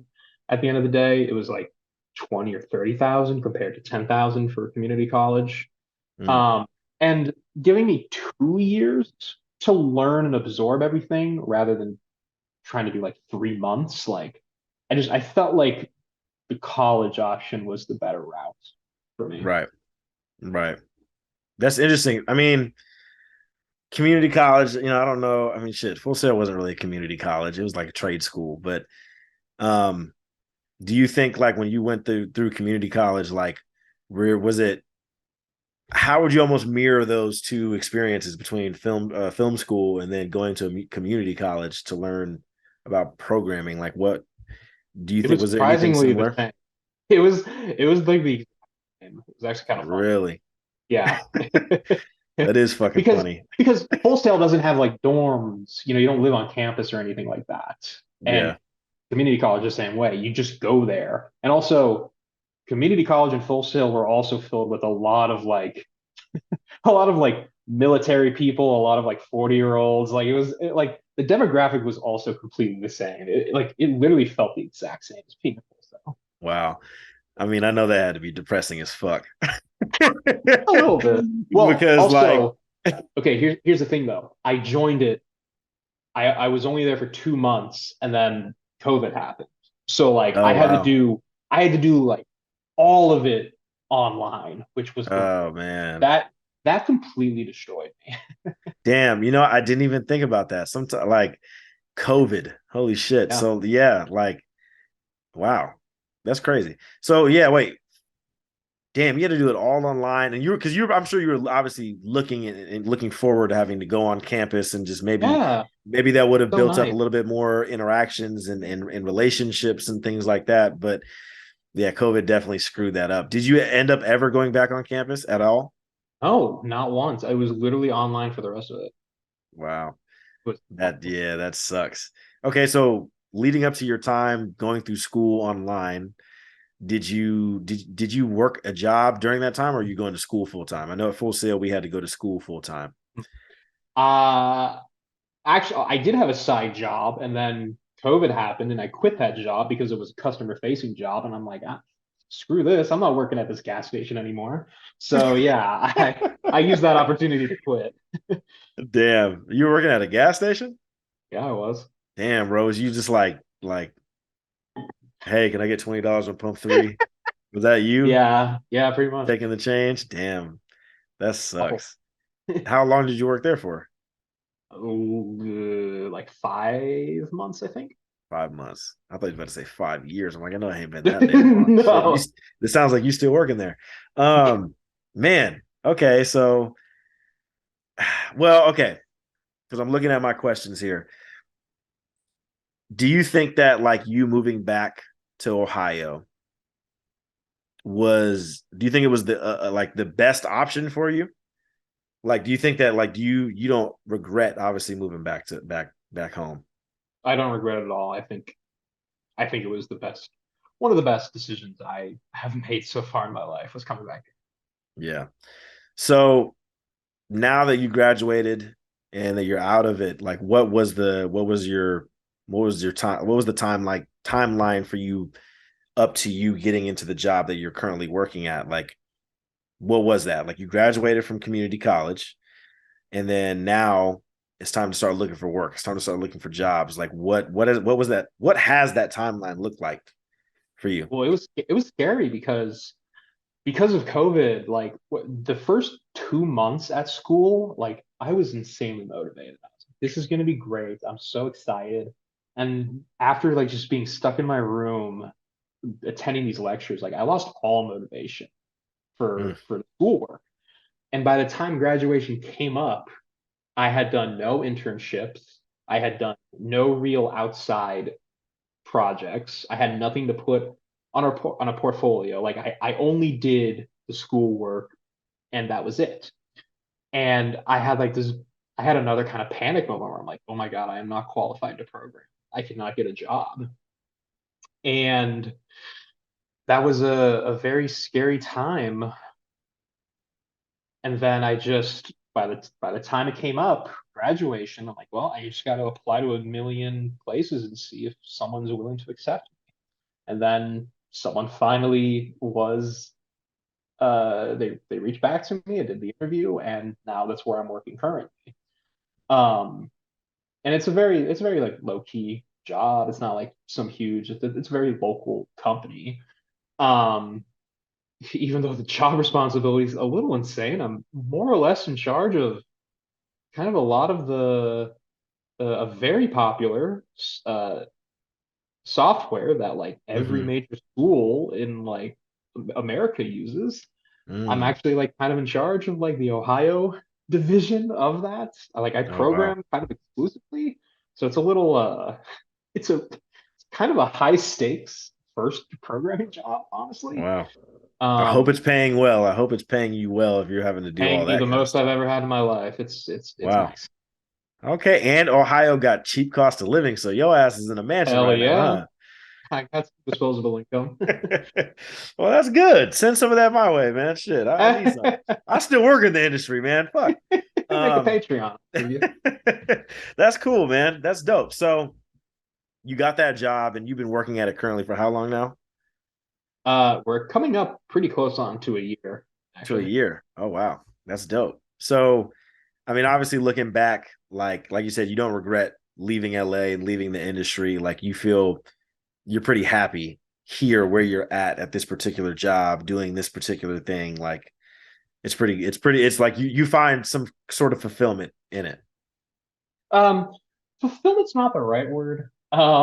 Certainly not from the job. I like it's a man. Like I am not passionate about programming at all. It's just a paycheck. I've kind of learned to find more fulfillment from outside. Um, that's where I spend most of my Yeah. energy is doing that stuff. Yeah, yeah. And I want to delve into what maybe that possibly could be, right? Because I know that your interest in film and in the film industry hasn't completely washed away, just from conversations that we've had outside of this podcast and our last conversation that we had amongst our film homies, film school friends. Like, why is it that I mean, you left the industry obviously and you're not working in the industry and everything, but like why hasn't that excuse me why hasn't that interest washed away completely for you? I don't know. I really don't. I I think that there might just be something literally innate inside. Like I think everyone just has. I sort of use the phrase that like everybody needs something. I don't know what everyone has an individual unique something, but everybody needs like something in their lives. And that something is for me, I don't actually think it's specifically film. I'm my something I think is something else is taking that spot where film used to be. But it regardless, like maybe there's two somethings and one of them just happens to also still be film. And Mm. I don't think it ever will completely go away. I don't think it can because like I don't know, I'll just watch a trailer for an upcoming movie and I'll just be like, this is just like I feel this like inspiration from this, no matter what. Yeah, Like yeah. there's something just super inspiring No, about absolutely. Absolutely. I know what you mean because it's funny. One movie, I don't know why it just popped in my head when you were just saying all that, but one movie that I'm like, trailer that I've seen that's coming out is a movie called 65. I don't know if you've seen the trailer for that. It has oh, with Adam Driver, yeah, Adam shooting Driver dinosaurs. is shooting dinosaurs, like some futuristic. It looks really fucking cool.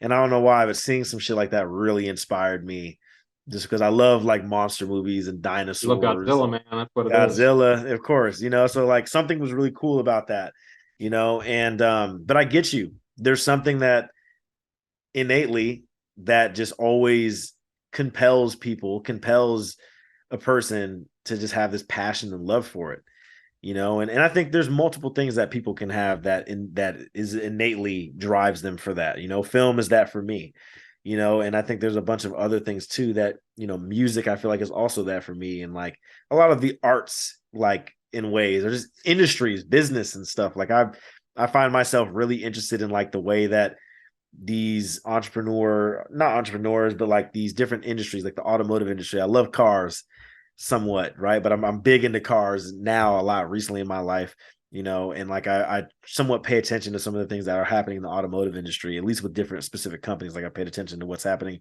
with Ford or Tesla or these different companies. That to me is interesting. Like the video game industry is also something that I'm like, oh, I like to know what's happening in the industry, what's happening in the different environments around that industry. So I understand like there's just something that you're always connected to.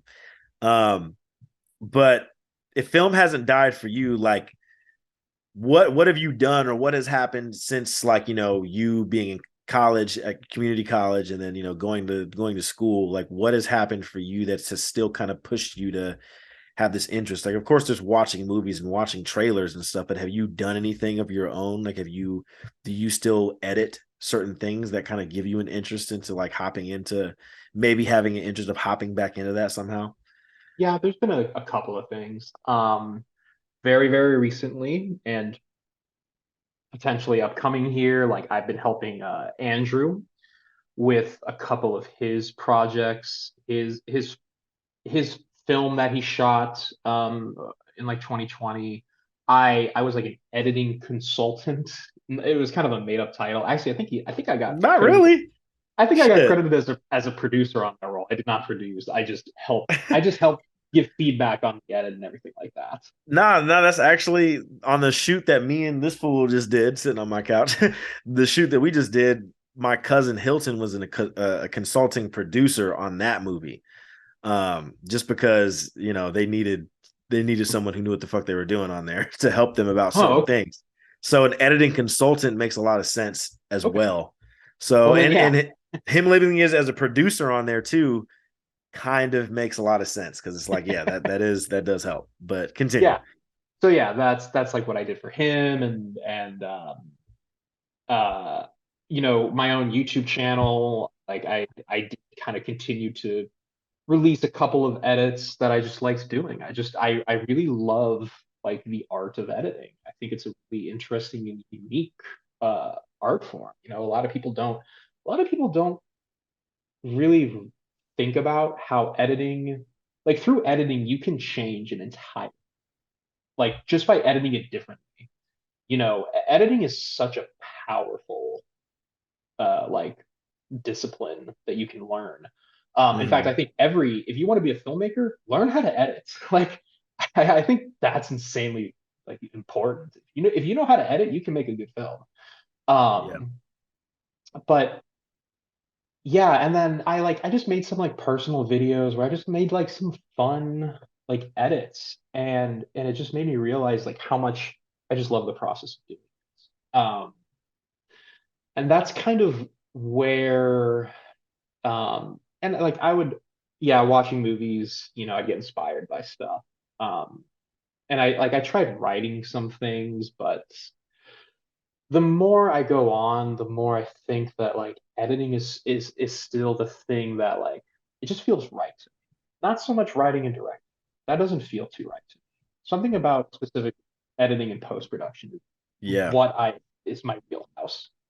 I understand that too, because like I think, and I feel like I've heard this from somebody. I know I'm not making this up myself, but like I feel like to be a director and a writer, it also helps to know how to edit. Yeah. You know what I mean? And I think I will say definitely, I think that inspiration to like figure out like, fuck, I need to edit on my own or just whatever I need to learn how to edit like that came from you. And now we learned from like, editing on Final Cut Pro during film school. And, we didn't learn anything on fucking Premiere, but like, learning A that little bit of stuff Avid. online, a little bit of Avid, right? But like, it was cool because I think there was a couple things. I remember after college, I don't know if you really remember this, but like after college, I was telling you like, hey, I'm about to, I'm gonna be shooting a bunch of these music videos and whatever else. And like Trevor, I'm gonna try to bring you on to edit a couple things or do some little visual effects, things. I think you did a couple things on there. I'm gonna make sure to link some of the stuff that Trevor did below. Um, but like, I think that was something I had to learn. I was like, you know what, like I have to learn how to like edit a film, and I've edited two movies so far. I've edited, Sweet Mirage and I've edited Black Rose Wanders. And I'll say they're very basic edits in a way. I haven't like done something incredibly crazy with them. And the one thing that I've never even been able to like do, like one thing that I haven't done with like any of my edits in any of my movies is I haven't done so much with sound. And when I mean by sound, I mean specifically dialogue. I haven't done a lot with dialogue. I've done a lot of like sound mixing when it comes to like, kind of creating a very like an encapsulating sound, something that's a little bit more dynamic and that goes with what's happening on screen, whether it's like like what I just did with my Lexus spec that I just did, which will also be linked down below. I specifically did a lot with like, just adding like intensity and just like, I guess like a breakneck kind of pace stuff with when it comes to like cars and sports cars and some of that kind of intensity that comes with it, right? I've done a lot with sound mixing in certain realms. I think my best thing I've ever done with sound mixing, I did what I called a spotlight video, which was basically just a documentary of this guy who was doing dirt biking or motocross specifically. So I played a lot with that. I do like doing shit like that, but that shit can be very time consuming and it can also be very There like is. stressful as hell because like sometimes I can't find the exact sound that I want to mix with, whatever. That kind of gets on my nerves sometimes, but that's also just comes to the amount of resources and certain sites that have shit. But I haven't done much with dialogue, and I definitely the next few movies that I plan on doing have a lot of dialogue in them. So, I have to learn. That's one of those things where we'll be like, hey, Trevor, I'm going to have you on as an editing consultant or whatever the fuck, or I might just have you edit the dialogue or some shit. I don't Right. know. But I 1000% agree. I think to be a great director or writer, you should have an understanding of editing. Even being a good DP, I think you should kind of understand. Well, not necessarily, right? But I think a lot of DPs that I've worked with and a lot of DPs that I hear about in the industry, like when they have shot a movie and if they're in the process where they're close to post production and of the edit, they'll like to be there to color the footage specifically, and stuff like that. So I understand that for sure. With your YouTube channel, and we'll make sure to get the socials for that. But like, I mean, are you pretty active on your YouTube channel? Like, do you with your love for film still and all that kind of stuff, are you still pretty active on putting anything out, or is it just kind of you keep things to yourself? It's been a while since I actually made anything. Yeah. I because a lot of them, the kind of annoying thing about editing is that you need footage to edit. Like it's not like, you know, That's the as a annoying thing about writer, editing. because think about it, like as a writer, you can practice writing. anytime you want because you can just it's your own stuff. You can make it from scratch, right? But like as an editor, it's like I need something to edit in order to practice editing. So a lot of Stock footage, right? but you can't. I mean, you can make something out of that. But like it's hard to do that, and so that's why for me, my YouTube channel was just taking movies that I liked and doing an edit with that footage. And there's still some stuff that I could do with that, but like I really want to edit something for someone else, right? Like editing Andrew's stuff for him was kind of nice because it was original footage that I could change. And so Yeah. it wasn't just like, oh, I'm gonna make a Blade Runner 2049 edit. It's like, I've already done that. Right, So right, right. Yeah, uh, no, that's for sure. I mean, I do enjoy editing a lot of the stuff that I've done, whether it's commercials for clients or music videos or my films. I've had enjoyment in that. But I always tell people, I don't always tell people, but I tell like my mom, or I've told like some of my friends, like I like to edit, and I can edit my own projects. And I usually, if I'm shooting something and directing something for SW Films, I usually like to edit it. But at the end of the day, I don't call myself an editor. Like I'm a director, I'm a producer, I'm a screenwriter, but I don't say that I'm an editor along with that. right. But I know I have the skills to edit.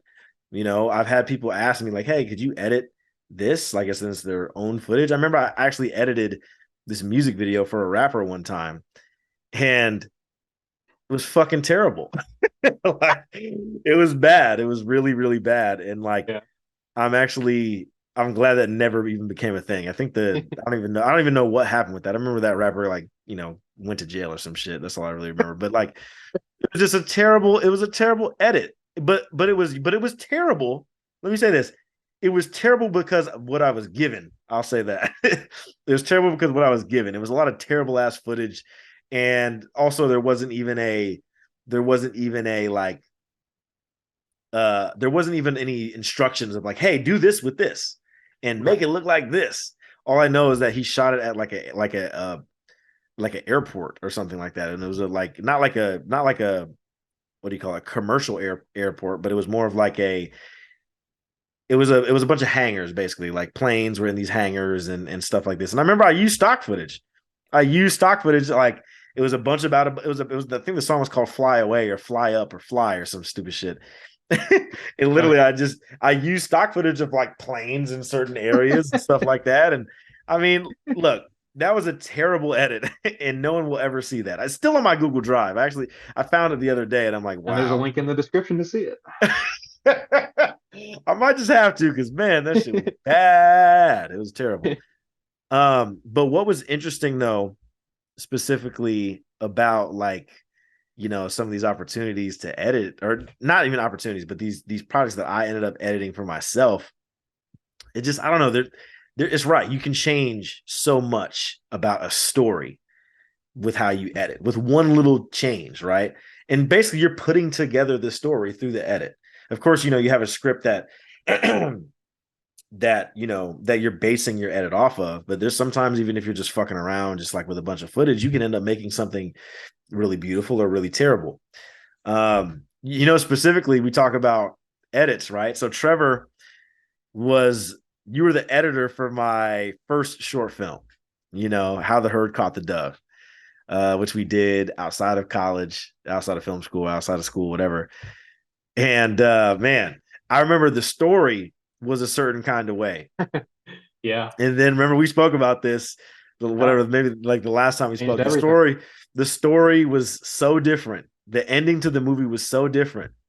And then when you edited the movie, I remember you told me like, "Hey man, that last scene that we shot, it just didn't fucking work, right?"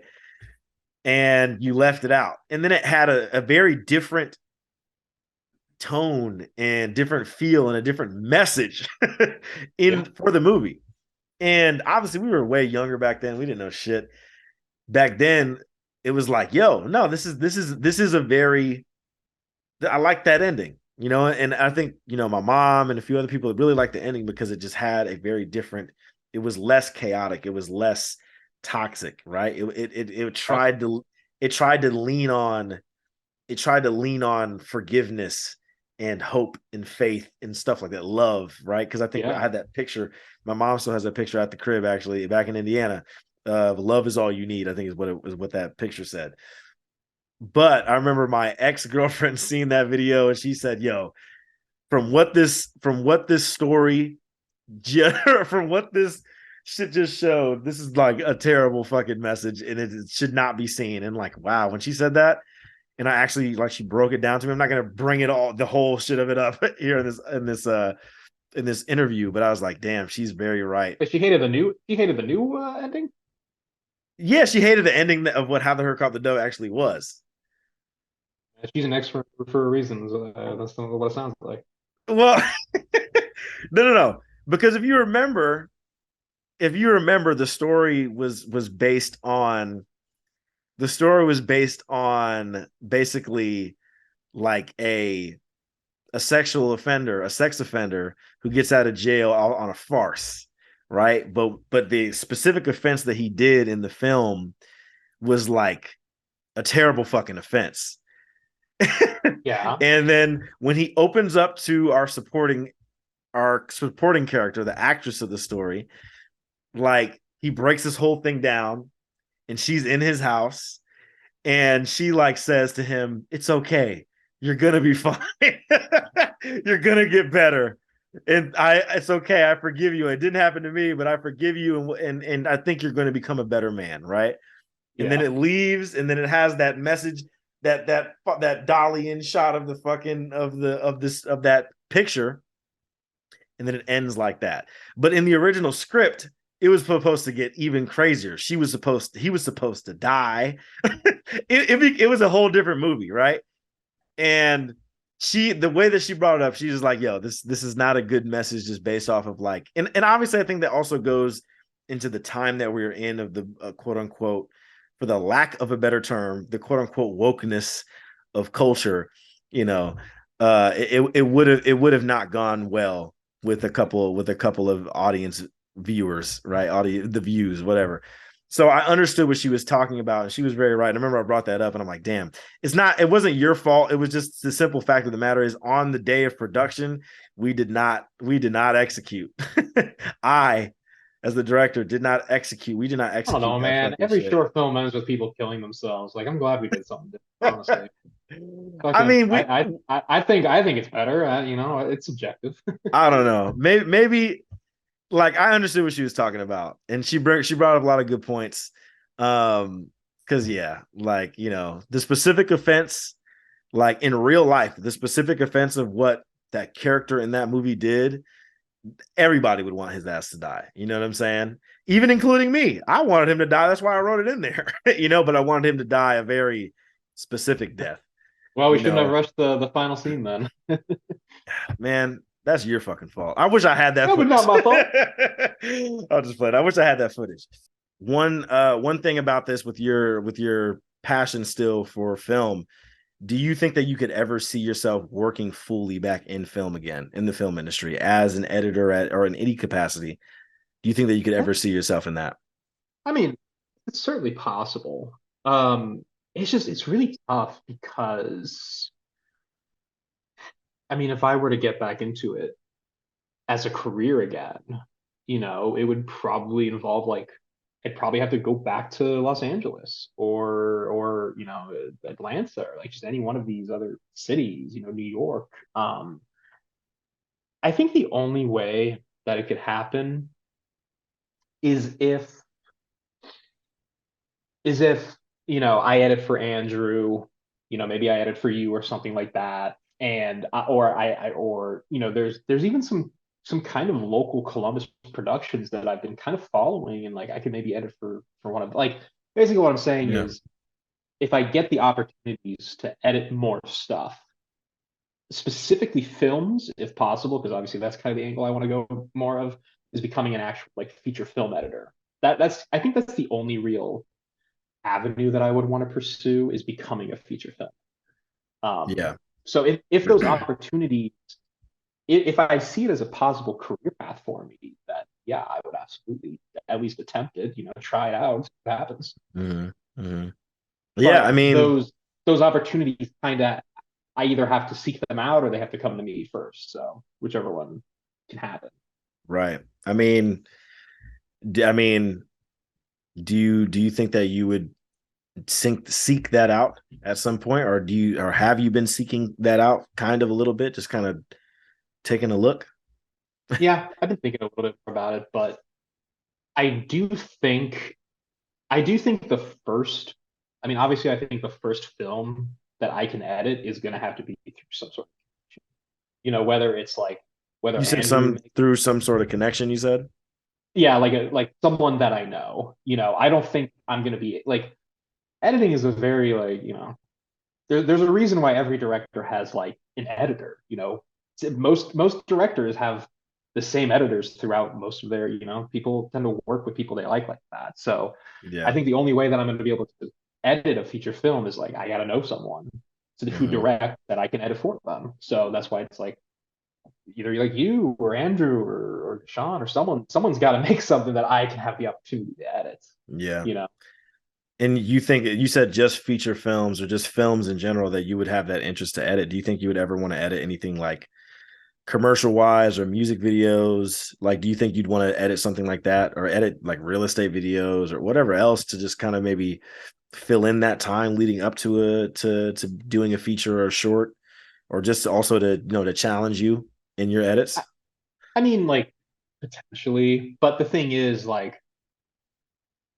I still have my main job. I'm still a programmer, and I foresee myself being a programmer, you know, indefinitely. So it's like,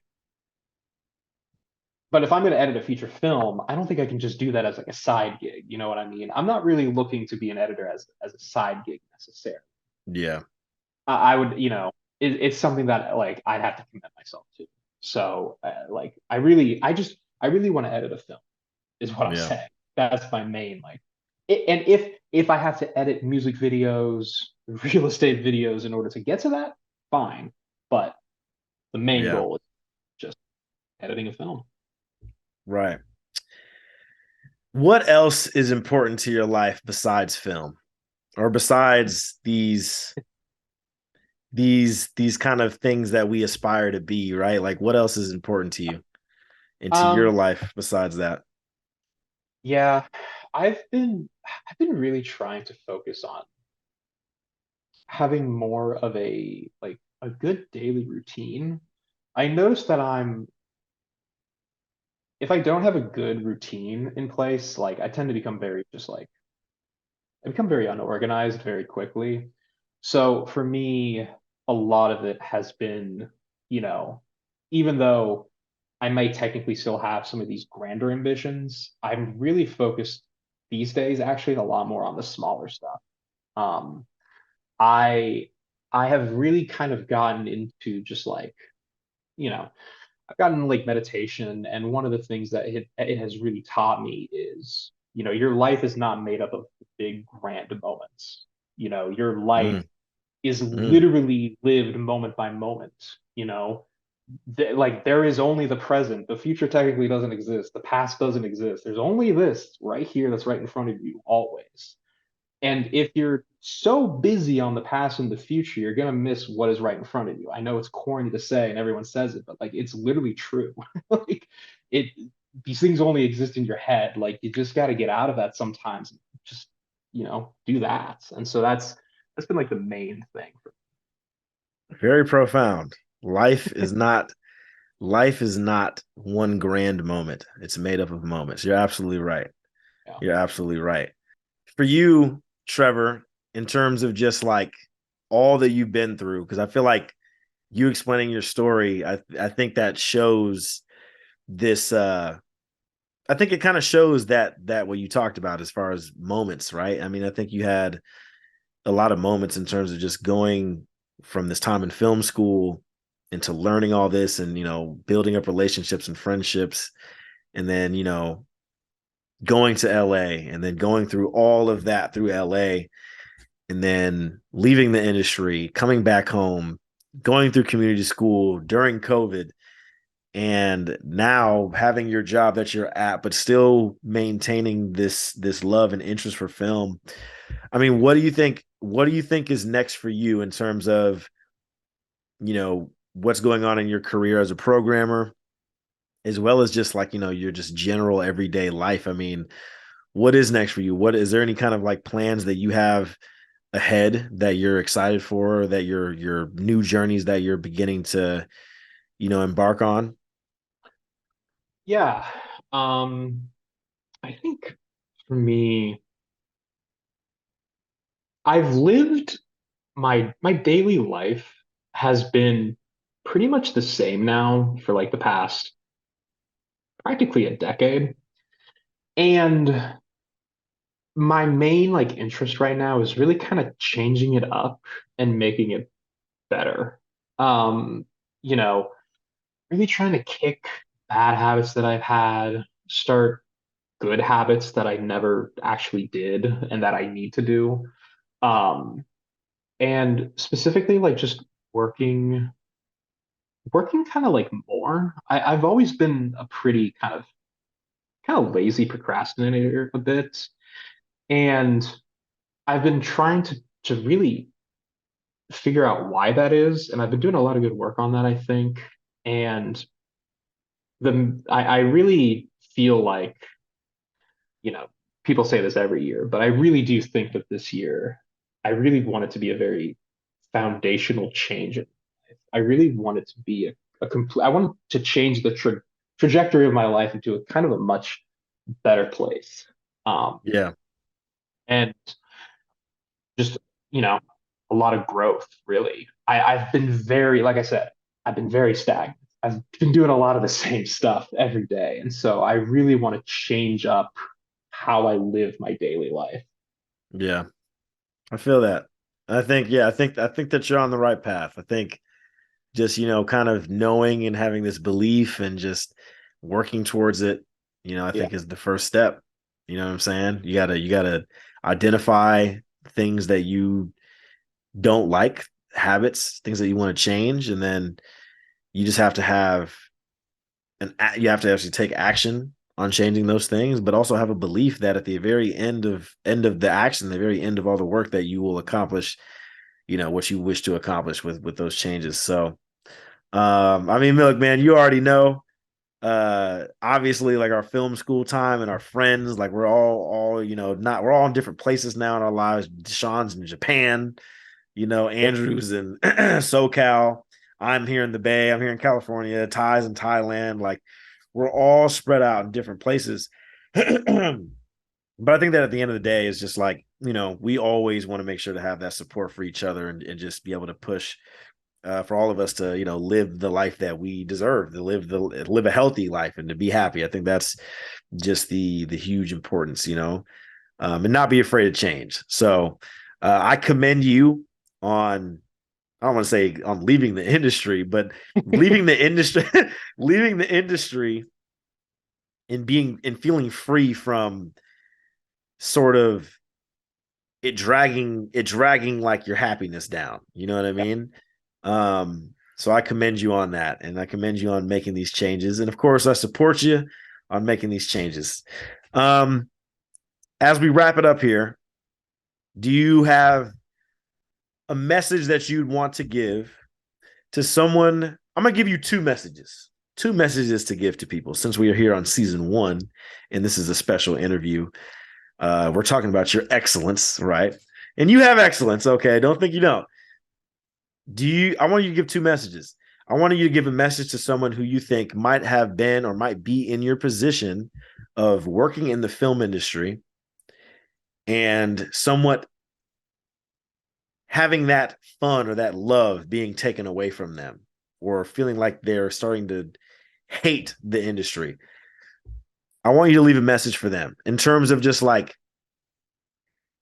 like just feeling how to feel, or how, you know what I mean? I think that's the kind of message that I'd like you to leave for someone who might be in that position. Um, yeah, that's a tough one, especially because Think about it like this. it doesn't have to be like, oh, leave a message for someone so they can carry on with that, or that they can leave it. Just don't look at it as you're trying to leave a positive. You want, I mean, of course, we want the message to be positive, I guess, but think of it as the fact of the matter is you're leaving a message for someone as someone who went through that situation and who made it out at the end of that situation. Because not a lot of people, when they leave a passion, what they think to be their passion or whatever it might be, some people don't leave that always on a positive note and even wanting to continue on with something in their life. You know what I mean? I I think you have to trust yourself. Um, and you can't be afraid. You can't think that your idea of happiness is actually what is gonna make you the happiest. I think we really get these ideas in our head and we stick to them, we believe in them. We think like, no, it like you've always loved film, you know, you have to keep going. It's the only thing that's gonna make you happy. It's like, no, it's not.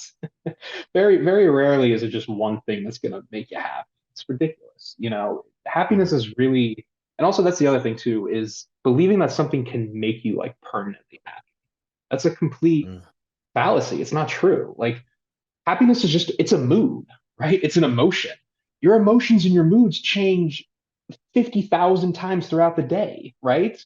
You go through a million emotions like on a daily, weekly, monthly basis. Nothing is ever going to make you permanently happy. So don't ever think that like, no, dude, film's the only thing. This thing I'm passionate about, the only thing I can care about. Like, no, it's not true. It's just a lie that we make up and we want to believe, but like it's really not. You know, it's important. You can't be led too astray by your own emotions, I think. There's they can teach you a lot, but your emotions, again, they're not permanent. They change all the time. You can't just follow it 100%. And that's the thing about passion industries is they really do kind of lead people astray a little bit. Yeah, that's a good message.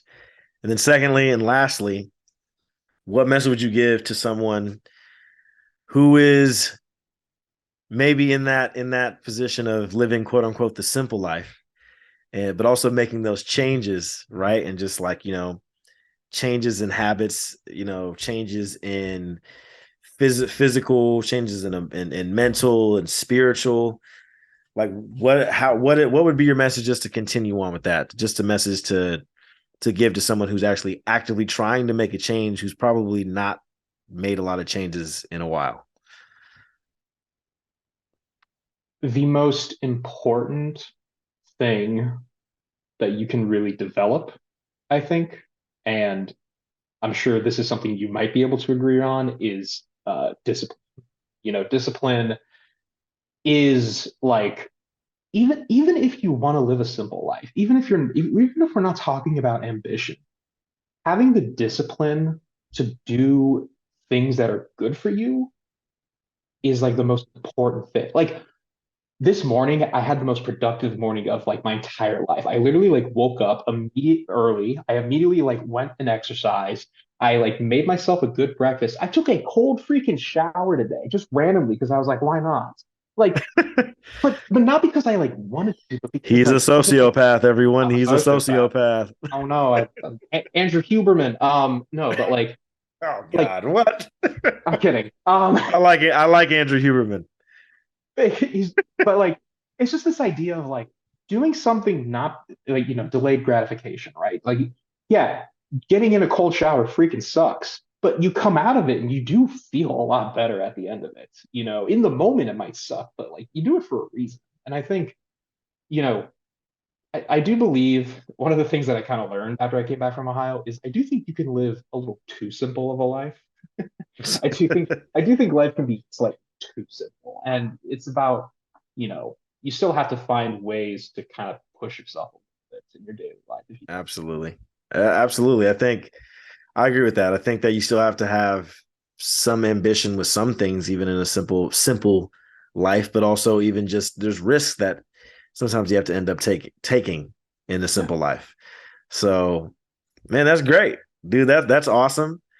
First off, man, Trevor, thank you so much for being on this podcast.